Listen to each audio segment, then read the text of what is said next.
Hello dear friends, कल clinic पे मेरे पास एक पेशेंट रिपोर्ट हुई और उन्होंने मुझसे ये कंप्लेन की कि जी उन्हें सलाइवा थूक बहुत ज़्यादा आती है दौरान हमल।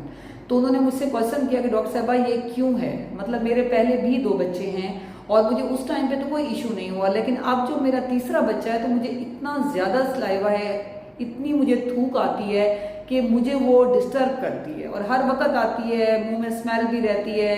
तो ये ऐसा क्यों है? तो मैं यहाँ पे ये आज आपको बताऊंगी कि सलाइवा ड्यूरिंग प्रेगनेंसी क्यों होता है। देखिए, हमल जो है ये एक टफ जर्नी है 9 मंथ्स का, मैं कहती हूँ फीमेल्स के लिए। इसमें हार्मोन्स पीक पे होते हैं, मेटाबॉलिज्म बहुत ज़्यादा होता है और हार्मोन्स की वजह से स्टमक डिस्टर्ब होता है, यानी कि फूड का वापस फूड रिफ्लक्स होना, गर्ड होना, और उसके साथ साथ जो है वो ऑटोमेटिकली जब खुराक इंसान जो है प्रेग्नेंट फीमेल लेती है तो उसको हजम करने के लिए एसिड रिलीज होता है। जब वो बैक फ्लो करता है तो बर्निंग के साथ साथ फिर स्लाइवा भी बनता है।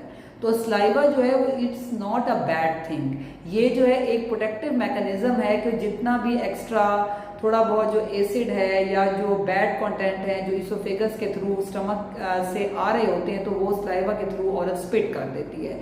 लेकिन फीमेल खुद बहुत ज़्यादा इससे तंग हो रही होती है, डिस्टर्ब हो रही होती है।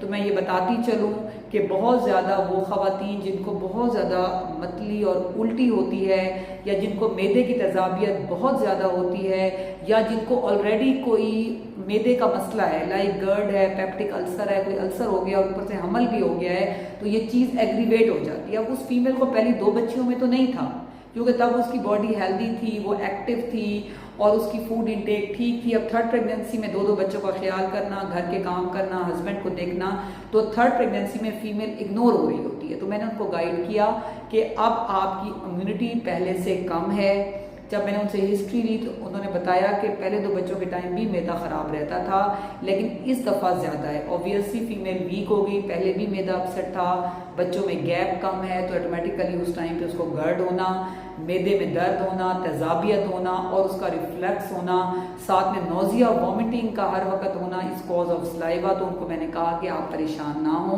जैसे ही आपकी डिलीवरी होगी आप बेहतर हो जाएंगी।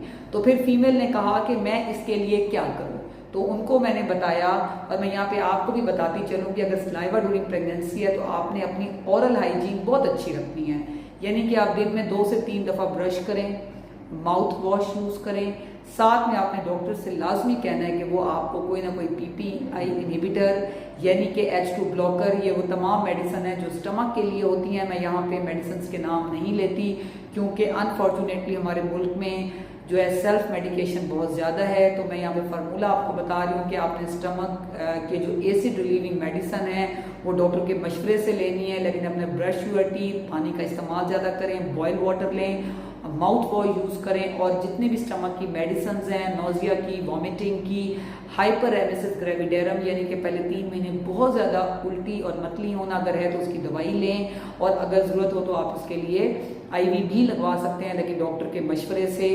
So what ever the cause, आप साशा लें, आप सिरप लें, आप मेडिसिन लें, आप IV पे जाएं, जो भी करेंगे आप डॉक्टर के मशवरे से करेंगी।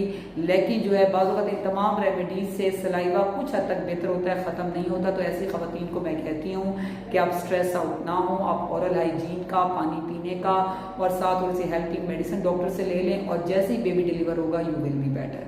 तो सलाइवा ड्यूरिंग प्रेगनेंसी जो है ये जो है एक बॉदरसम, यानी कि फीमेल उससे बहुत ज़्यादा तंग हो रही होती हैं। तो मैं इस वीडियो के थ्रू चाहती हूँ कि वो ये कॉन्सेप्ट अपना क्लियर करें कि ये जैसे ही बेबी डिलीवर होगा आप बेहतर हो जाएंगी, और आप दौरान हमल भी बेहतर हो सकती हैं अगर अपना प्रॉपर आप चेक एंड बैलेंस करवाएं डॉक्टर से, ताकि वो आपको वजह भी बताएं, आपकी हिस्ट्री भी लें, आपकी ओरल हाइजीन भी देखें, डेंटल हाइजीन भी देखें, साथ में आपके जो है वो जो आपकी स्टमक की जो भी आपकी हेल्थ है उसकी भी हिस्ट्री लें, ताकि उसके मुताबिक आपको ट्रीट करें, ताकि माँ और बच्चा दोनों सेहतमंद रहें।